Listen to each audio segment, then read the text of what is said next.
esta terrible situación del ser humano. Todo ser humano por naturaleza se encuentra aquí. Así que el que nunca recibió a Cristo por naturaleza ya está en este triste estado. Todas estas consecuencias en su vida son el resultado del problema fundamental. ¿Cuál es el problema fundamental? Ayúdenme, ¿cuál es? El problema de pertenencia. ¿No? El fundamental, ¿cuál es el problema? El diablo. Mire, hermano, entendiendo eso, usted tiene el secreto para todas las consejerías. Llega una persona a estudiar sus finanzas. ¿Cuál es su problema? Un problema de familia. ¿Cuál es la fuente? Todos los problemas del ser humano tienen la misma raíz: el diablo, el pecado y la separación. Porque cuando estábamos aquí no teníamos esos problemas. Amén. Claramente tenemos aquí Génesis capítulo 1 y claramente tenemos aquí Génesis capítulo 3. Después de Génesis capítulo 3, toda la humanidad estamos en esta condición. Pero le tengo una buena noticia, y es que Dios amó al mundo. ¿Cuántos alaban al Señor? De verdad, hoy podemos celebrar la bendición de que tenemos una respuesta, que tenemos un camino. Amén. Así que yo quiero hablarle en este momento acerca del único camino de salvación. El único camino de salvación. Esta es la única respuesta, es la única posibilidad. Yo lo voy a poner así ahora. Esto tiene un nombre propio, es el Evangelio.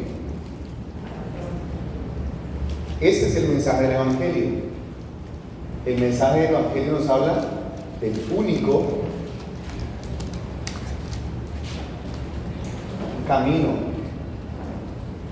de salvación, de la única respuesta, de la única solución. Y si no entendemos el Evangelio, no hay manera de salir de este estado. Si no entendemos el Evangelio de Cristo, no hay manera de salir de este lugar. Ahora, voy a compartírselo y decirle que yo mismo tengo 41 años.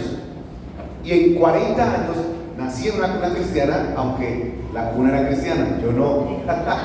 Serví al Señor desde mi niñez, serví en el pastorado, y es a los 40 años cuando vengo a encontrarme con este mensaje y por primera vez escuché lo que voy a compartir con ustedes en esta hora. Y entonces descubrí que por 15 años había hecho un ministerio incompleto porque había enseñado, no entendía el mensaje del Evangelio. ¿Y de qué es lo que se trata este mensaje? Este mensaje comienza precisamente allí en Génesis capítulo 3, donde nació el problema. Génesis 3 capítulo 15 también nació la solución, la única solución a ese problema. Allí lo encontramos y voy a estar leyendo en la Nueva Traducción Viviendo. Dice la palabra así: Dios hablándole a Satanás: y pondré hostilidad entre tú y la mujer, y entre tu descendencia y la descendencia de ella. Tu descendiente, su descendiente te golpeará, su descendiente te golpeará la cabeza, y tú le golpearás en el talón. ¿Cuántos han escuchado ese versículo tantas veces? ¿Saben? En ese versículo estaba la respuesta. Ahí Satanás había golpeado a la humanidad, le había robado su imagen original, pero Dios le está diciendo a la serpiente que de la humanidad, que de la mujer se levantará a ver, ¿cómo se escribe? Un descendiente, diga conmigo, un descendiente.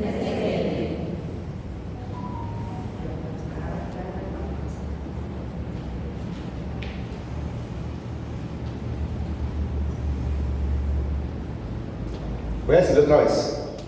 Le estoy diciendo que el día que nació el problema que tiene al ser humano así, ese día, Dios mismo, la palabra de Dios, otra vez salió de su boca, y ahora hubo un pacto renovado en el que Dios prometió que un descendiente aplastaría la cabeza de Satanás. ¿Cuántos alaban al Señor? Voy a decirlo otra vez. Dios prometió en Génesis capítulo 3, inmediatamente después que entró el fracaso, que un día se levantaría un descendiente que le aplastaría para siempre la cabeza a Satanás.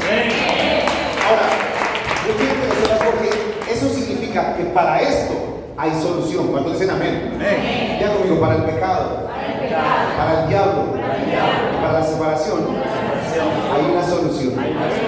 ¿Cuántos alaban al Señor por eso? Hay una solución. Hay una solución. En adelante, a partir de Génesis 3:15, lo que viene es la revelación, la descendencia, el descendiente la humanidad comenzó a esperar a ese descendiente. Usted sabe que vienen Adán y Eva, salen del Edén bajo estas circunstancias, ¿verdad? Caín, por supuesto, Caín estaba en esta situación, mata a su hermano, pero ¿qué hizo Dios? Les dio un hijo. ¿Cómo se llama ese hijo? Dios les dio a un hijo llamado Set. Y estos descendientes de Set, sus hijos, volvieron a invocar el nombre de Jehová. Así que ahí comenzó, ahí se mantenía que ya comenzó un descendiente. Pero ahora los descendientes de Set se unieron a los descendientes de Caín y siguieron la humanidad de maldad otra vez, y Dios decidió enviar el diluvio, juicio, ¿cierto? Y condenación sobre la humanidad. Pero Noé halló gracia ante los ojos de Jehová. Vamos a alabar a Dios. ¿Sí qué significa? Que había un ¿qué? Vea conmigo, un descendiente, diga un descendiente. En Noé se conservó la descendencia. La humanidad es renovado el pacto. Noé con sus hijos llena la tierra. Noé falla, se equivoca, se emborracha, maldice a sus hijos. Hay rebeldía en el corazón del hombre. Se levanta la torre de Babel en contra de la voluntad de Dios. Y parece que todo está perdido. Dios confunde las lenguas y los dispersa por la tierra. Pero ¿qué pasó? Dios llamó a un Dios llamó a uno llamado Abraham, que luego le cambió el nombre y le llamó Abraham. Y en Abraham, digo, ¿se le llamada qué? Descendencia. Y le dijo, ¿en ti serán benditas? ¿Serán benditas qué? Mi familia estaba destinada a esto, pero mi familia hace parte de la bendición de Abraham. En un descendiente, en esa línea, habría una promesa de un descendiente que aplastaría con el problema.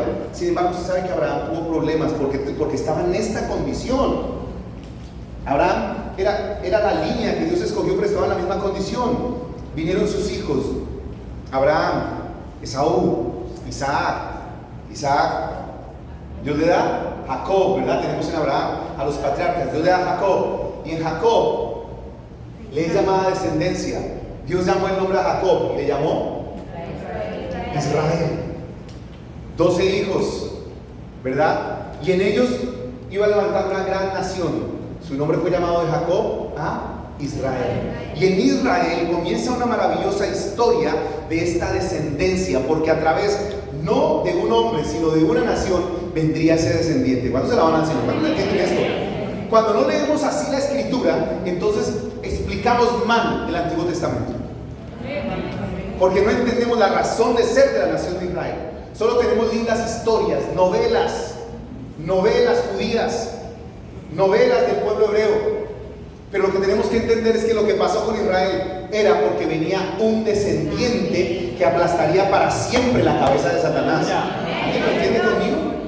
Ahora, esta nación de Israel se va a relacionar con Dios, pero apenas saliendo de Egipto se rebelaron contra Dios, ¿lo recuerdan?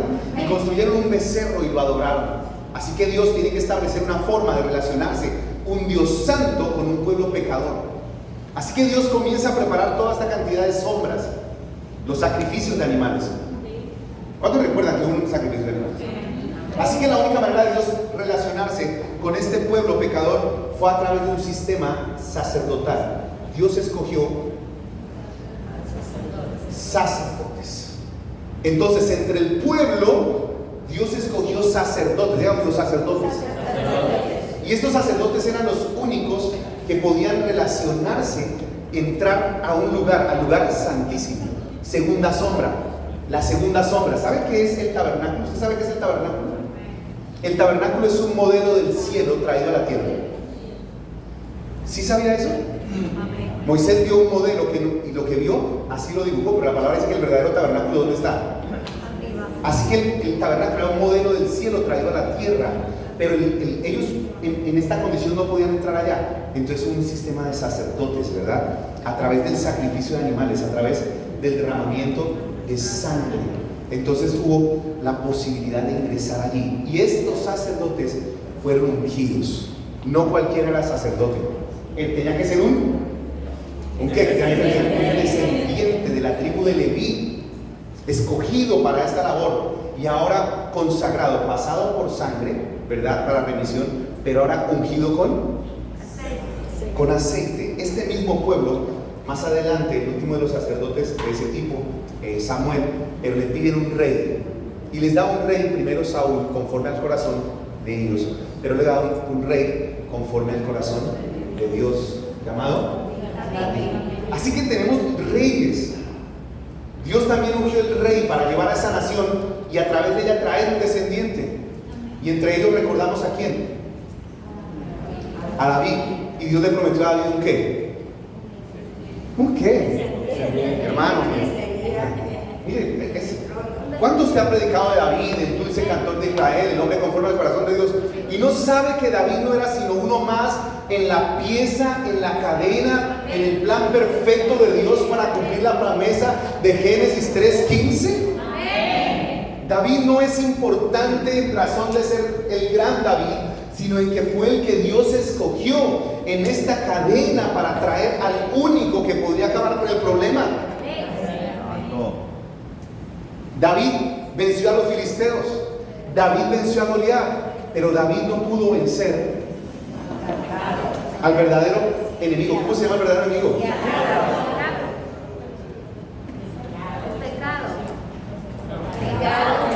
El arma de este enemigo no es una jabalina, no, es esta única arma.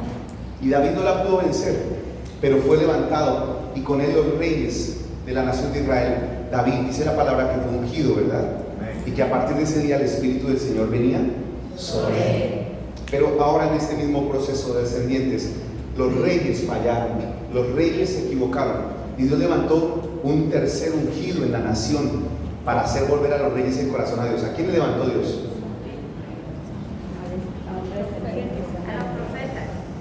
A los profetas. Los profetas fueron ungidos en la nación para hacer volver el corazón del pueblo a Dios, principalmente en la temporada de los reyes. Ahora dígame algo, ¿tuvieron éxito? ¿Tuvo éxito la nación de Israel? Bueno, ¿tuvo éxito o no tuvo éxito? Mire, hermano, usted lo sabe, no tuvieron éxito, pasaron aproximadamente 450 años, 600 años, ¿verdad? En la temporada de los reyes y no tuvieron éxito. La nación, de hecho, en Salomón la nación se dividió, se apartó de Dios. Israel fue deshecha primero, ustedes lo saben, y ahora la otra parte de la nación dividida, Judá, fue conservada por un poco más, pero finalmente terminaron en esclavitud por 70 años bajo el imperio babilónico y desapareció la nación porque fracasó. Después de 70 años vuelven y después de 400 años de silencio, ¿sí? Estamos ubicados en la historia, hermano. Y después de 400 años de silencio, donde ya no había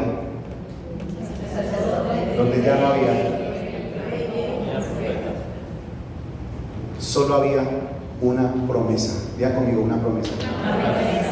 Una promesa que reiteraron los profetas. Una promesa que se reiteró en David. Una promesa que venía desde Moisés. A Moisés se le dijo: levantaré un sacerdote como tú, al que el pueblo escuchará. ¿Sí? ¿Alguien recuerda eso, cierto? A David se le dijo: haré que uno se siente para siempre en tu trono. ¿Alaban al Señor? Pero a Isaías se le dijo: aleluya. Pero a Isaías aprendimos también, se le dijo: vendrá un retoño de David, ¿cierto? Isaías, un vástago, Isaías 11. Isaías 11, 1 al 5.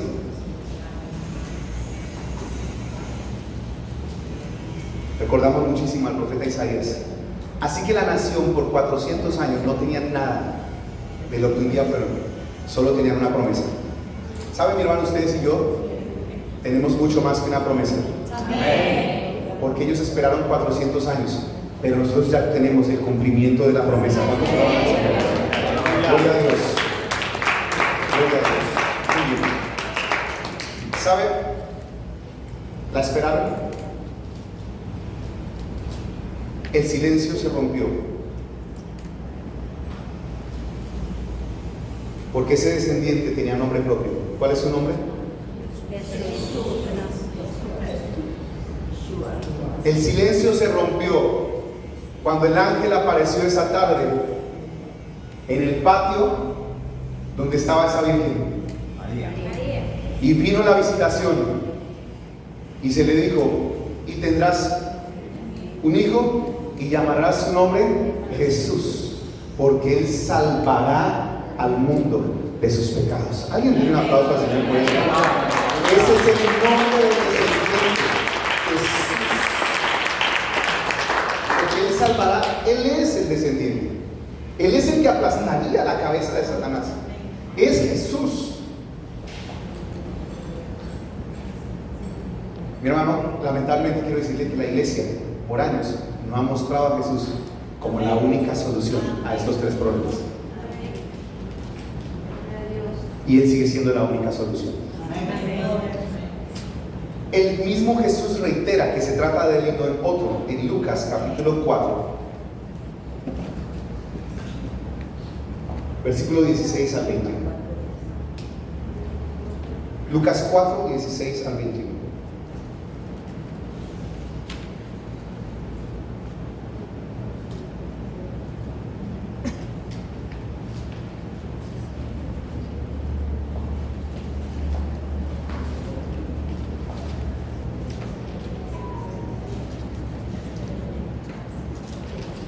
Cuando llegó a Nazaret, la aldea donde creció, fue como de costumbre la sinagoga el día de descanso, y se puso de pie para leer las escrituras.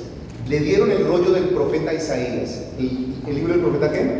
Isaías. Después de más de 400 años de silencio y más de 720 años que se escribió la profecía de Isaías, el Señor abre el rollo, el mismo Jesús, y se puso de pie para leer las escrituras. Le dieron el rollo. Jesús lo desenrolló y encontró el lugar donde está escrito lo siguiente: el Espíritu del Señor. ¡Wow! Dígame, ¿qué era lo que esperaban ellos? ¿Qué les fue prometido? El Mesías. Ese descendiente adquirió un nombre alrededor de la historia: Mesías. Esperaban el Mesías, Yeshua HaMashiach. ¿Qué significa Mesías? ¿Qué significa Mesías? Es ahí donde está el asunto. Que si la iglesia no sabe qué significa Mesías, no sabe qué significa Cristo. Porque Mesías es en hebreo, Cristo es en griego. Y si usted y yo como pastor no sabemos qué significa Mesías, no sabemos qué es Cristo. Y si no sabemos qué es Cristo, ¿qué predicamos? Si Jesús es, había Jesús, de hecho Josué es Yeshua también. Podría haber muchos Jesús, pero no podría haber otro Mesías. No había otro descendiente que pudiera aplastar la cabeza de Satanás. ¿Alguien lo entiende? Por eso este día que Jesús toma este rollo es glorioso. Lucas capítulo 4, porque Él está diciendo de sí mismo: el Espíritu del Señor está sobre mí, porque me ha ungido. ¿Me ha qué? Ungido. Ahora sabe qué significa Mesías. ¿Qué significa Mesías? Cristo. ¿Y qué significa Cristo? No me hagas este juego, hermano. Tengo que sacarlo de ahí. Si usted no lo sabía, hoy tiene que saberlo. Mesías y Cristo lo que significa es ungido. Porque ellos esperaban un sacerdote que los librara de sus pecados. Ellos esperaban un rey, un descendiente de David, que los librara de sus enemigos. ¿Lo entiende? Y ellos esperaban un profeta que restaurara el camino a su tierra, a su nación. Este era ungido. Este era ungido. Este era ungido. Pero solo uno podría restaurar realmente, solucionar realmente los problemas. ¿Alguien lo está entendiendo en este momento? Ese se llama Jesús. Y Jesús es el Cristo, el Mesías, el ungido de Dios. ¿Se da cuenta? Usted está sintiendo lo que yo sentí hace más de un año. Yo escuché hablar al maestro acerca de Jesús el Cristo como nunca había escuchado hablar a nadie.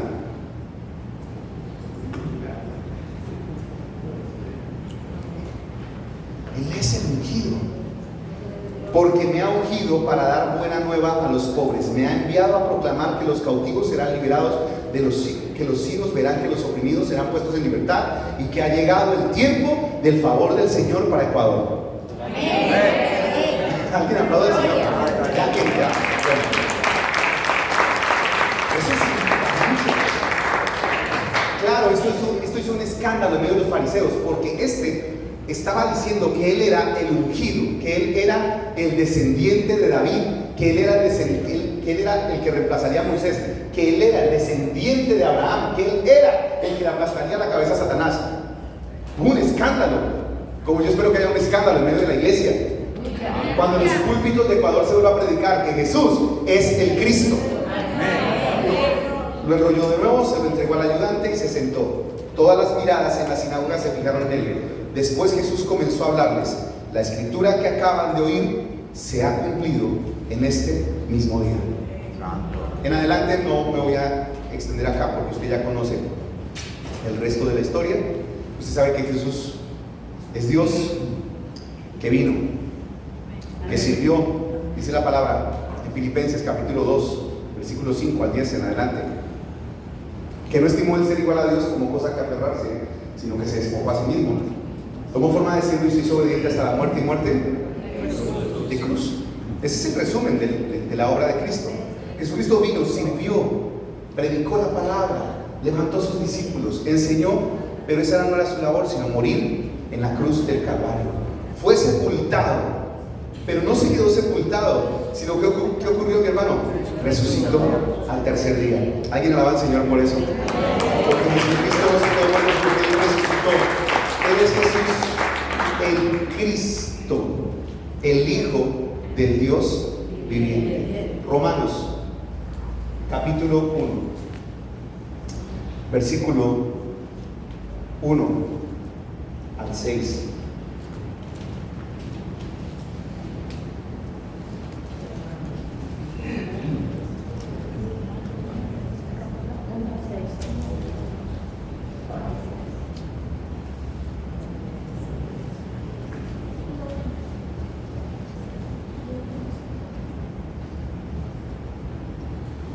Yo, Pablo, esclavo de Cristo Jesús, ya pasado, ya resucitado, amén. Ya ha sido glorificado, y ahora ha escogido a Pablo como un abortivo, y ahora Pablo está entendiendo lo que los que caminaron con él no entendieron. Y Pablo resume esto tan precioso que yo quiero regalarle hoy. Yo, Pablo, esclavo de Cristo Jesús. ¿Esclavo de qué? De Cristo. Diga, de Cristo Jesús. La iglesia hemos hablado mucho de Jesús y poco de Cristo. Jesús es su nombre, pero Cristo es su oficio. Yo, Pablo, esclavo de Cristo Jesús y elegido por Dios para ser apóstol y enviado a predicar su buena noticia, el Evangelio, escribo esta carta. Dios prometió esa buena noticia hace tiempo por medio de sus profetas en las Sagradas Escrituras, comenzando por Génesis capítulo 3. La buena noticia trata de su Hijo. ¿De qué se trata el Evangelio? De su Hijo. Se trata de Cristo, amén, de su Hijo. En su vida terrenal Él fue descendiente del rey David, y quedó demostrado que era el Hijo de Dios cuando fue resucitado de los muertos mediante el poder del Espíritu Santo. Alabe al Señor. Allí fue cuando Él demostró que era el Cristo, el Hijo, el Dios viviente. Él es Jesucristo, nuestro Señor. Amén. Quedó demostrado que Él era el Cristo, es decir, que Él era el ungido. ¿Ungido para qué? Sí. Miren cómo no sabemos mucho, hermano. Miren. Yo lamento tener que hacer énfasis en esto, pero no sabemos mucho. Ungido. Amén. ¿Ungido para qué? Para la cabeza del diablo. 3 problemas. Vea conmigo, 3 problemas. 3 soluciones. Y otra vez, 3 problemas. 3 soluciones. Él fue ungido como el verdadero rey.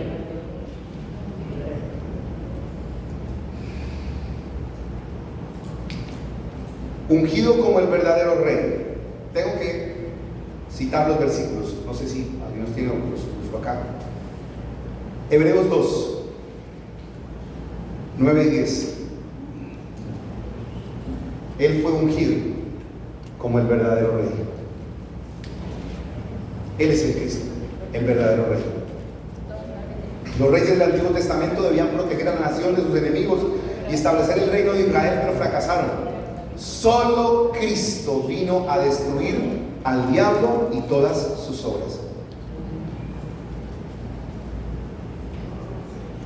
Vamos a leerlo en Reina Valera para que ninguno diga que estoy cambiando la escritura. Hebreos 2, 9 y 10. Dice la palabra así: pero vemos a aquel que fue hecho un poco menor que los ángeles, a Jesús coronado de gloria y de honra, a causa del padecimiento de la muerte, para que por la gracia de Dios gustase la muerte por todos, porque convenía, estoy en Hebreos, porque convenía a aquel que cuya causa son todas las cosas y por quien todas las cosas subsisten, que habiendo de llevar muchos hijos a la gloria, perfeccionase por aflicción al autor de la salvación de ellos. Versículo 14 y 15 dice, así que, Hebreos 2, 14 y 15. Así que por cuanto los hijos participaron de carne y de sangre, él también participó de lo mismo para destruir por medio de la muerte al que tenía el imperio de la muerte, esto es, al diablo. Alguien alabe al Señor por eso, por favor. Y librar a todos los que por causa del temor de la muerte estaban durante toda la vida sujetos a servidumbre. ¿Alguien dice amén, por favor? ¿Qué pasó con el diablo, según lo que acaba de leer? Sí, ¿ya vino Cristo? ¿Ya vino Cristo? ¿Ya vino el descendiente? ¿El diablo ya fue destruido? Este es el problema del evangelio. A ver, ustedes acabaron de leer conmigo que Génesis 3:15 lo prometió. Isaías reiteró la promesa. El mismo Señor Jesús dijo que Él era el ungido de Dios y que ya se había cumplido esa escritura. Que Él es el ungido. ¿Para qué? Que Él es el verdadero rey. Y ahora Hebreos capítulo 1. Ahora también leímos Romanos 1 del 1 al 6, que dice que quedó demostrado que Él era el Cristo el día que resucitó de entre los muertos. ¿Ya vino Cristo o no vino Cristo? Entonces, si Él ya vino, ¿qué pasó con la serpiente? Entonces, esta palabra no está hablando acerca del futuro, esta palabra está hablando de lo que ya pasó. Hebreos 2, versículo 14 y 15, tengo que leérselo otra vez. Así que por cuanto los hijos participaron de carne y sangre, Él también participó de lo mismo para destruir, para destruir por medio de la muerte al que tenía el imperio de la muerte, esto es al diablo. Alguien pisa, recuerda. Así que si Cristo ya vino, si Jesucristo el ungido ya vino, si el Mesías ya vino, si Cristo ya vino, si el verdadero rey ya vino, entonces el diablo, no tenga miedo, dígalo, ya fue destruido, ya fue destruido. Alguien dice, ay no, pastor, porque todavía opera. Al menos en su vida ya fue destruido. Al menos la autoridad en su vida ya fue deshecha. ¿Cuántos dicen amén? Pero tenemos una iglesia que piensa que el diablo no ha sido destruido, como si Cristo no hubiera venido. Entonces es una iglesia que no vive un evangelio. Es una iglesia que vive en esta condición.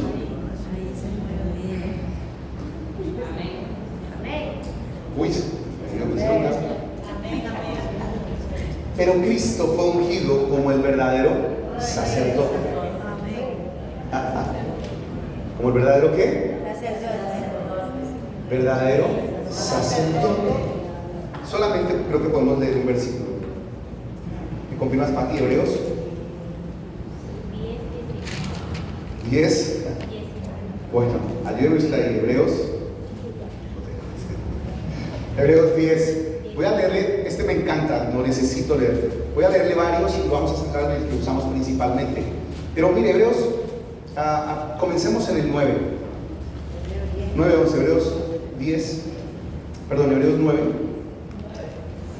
9, 11. Pero estando ya presente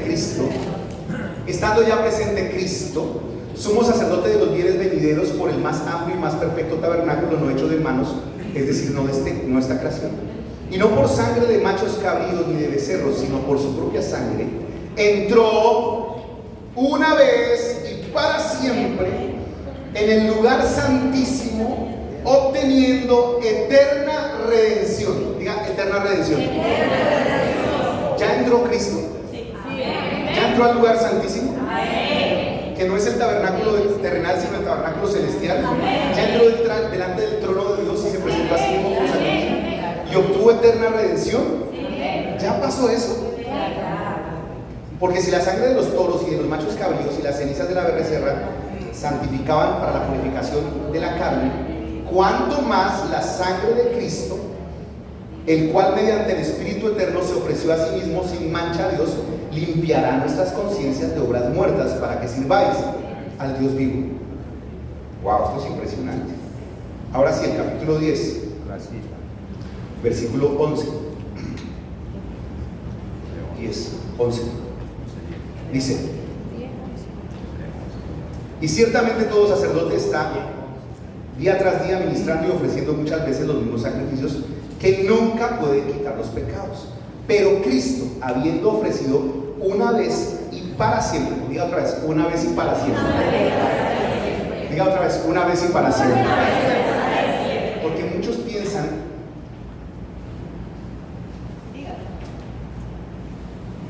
que necesitan muchos sacrificios y que el problema de sus pecados no ha sido solucionado. Y algunos piensan que fue solucionado por un ratico.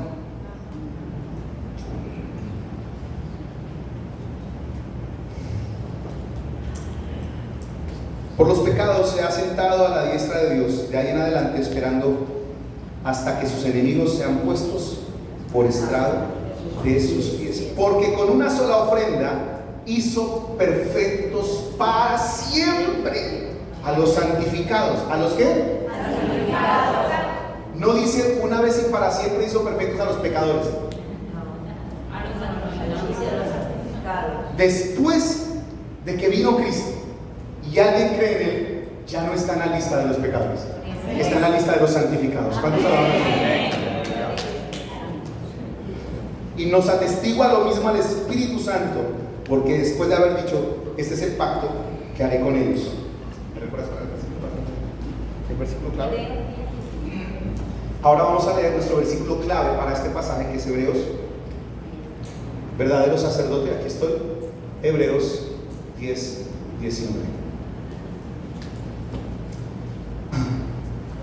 Así que, hermanos, teniendo libertad para entrar en el lugar santísimo por la sangre de Jesucristo. ¿Por qué? Porque Él es el verdadero sacerdote. Porque la gente no disfruta una vida de libertad porque no conoce a Cristo.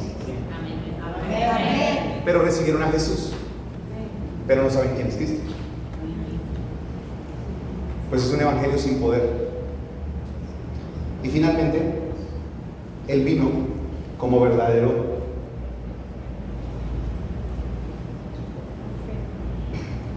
profeta a abrir el camino. ¿Alguien lo cree profundamente? Hoy está en el texto. 10, 19 y 20 lo dice. Allí Hebreos 10, 19 y 20 dice: por el camino. Así que hermanos, bueno, me gusta mucho cuando suena esto en contexto con Hebreos 1:3, porque dice que Dios anunció por medio de los profetas, pero ahora por medio de su propio Hijo. Amén. Había profetas, Isaías, qué grande, pero ninguno como Cristo. Alaban al Señor. Eso dice Hebreos 1, dice: primero por los profetas, pero ahora por su Hijo. ¿Qué camino nos abrió? Así que, hermanos, teniendo libertad para entrar en el lugar santísimo por la sangre de Jesucristo, por el camino nuevo y vivo que Él nos abrió a través del velo, esto es, de su carne, y teniendo un gran sumo sacerdote sobre la casa de Dios. ¿Alguien alaba al Señor? ¿Quiénes tienen ese sacerdote sobre la casa de Dios? Por eso Jesús dijo: yo soy el camino. Jesús no anunciaba otro camino, Él se anunciaba a Él como el camino. Este es el Evangelio. El Evangelio es Jesús diciendo: yo soy el camino, Yo soy la verdad y yo soy la vida. ¿Alguien lo ha recibido en esta hora? ¿Alguien lo ha disfrutado en esta hora? El verdadero rey vino a destruir al diablo. El verdadero sacerdote vino a acabar para siempre nuestros problemas con el pecado. El verdadero sacerdote vino a restaurar el camino y terminar, el verdadero profeta, y terminar con la Separación de Dios. Cuando usted conoce a Cristo de esta manera, usted es feliz. Porque si se soluciona la raíz, se solucionan los problemas.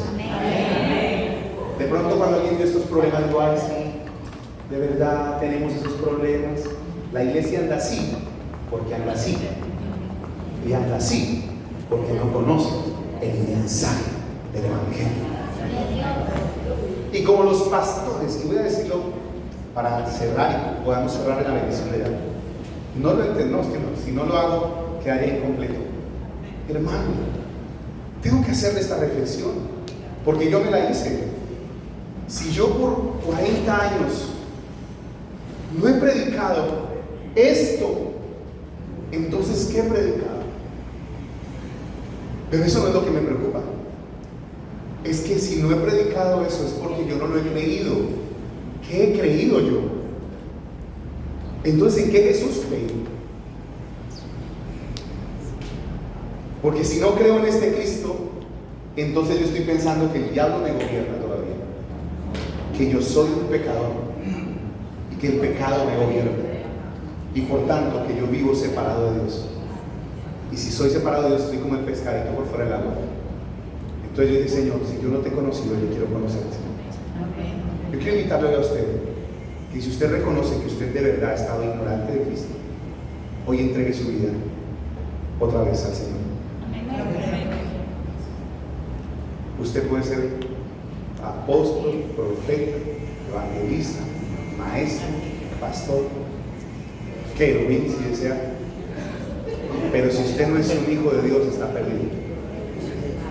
Y si siendo un hijo de Dios, que seguramente somos hijos de Dios, hemos sido engañados por el maligno, nos ha tenido engañados como Adán y Eva, pues hoy tenemos que volver a Él como discípulos. El día que yo escuché esto, no me entregué para nacer de nuevo, pero sí para comenzar de nuevo como un verdadero discípulo. Entonces yo le voy a invitar a que hagamos esto juntos. Discúlpeme y pido perdón al pastor en esto. ¿Sabe qué hicimos? La palabra dice, cerrando, dice que Jesús dice que dio su vida, se hizo obediente hasta la muerte y la muerte de cruz. Por tanto, Dios lo exaltó hasta lo sumo y le dio un nombre que es sobre todo nombre, para que delante de él se doble y toda lengua confiese que Jesucristo, usted va a ver cómo va a comenzar a saltar Cristo en su vida, que Jesucristo es el Señor para el gloria de Dios Padre. Le voy a pedir solamente que se ponga sobre sus rodillas un minuto y hagamos esta sencilla oración.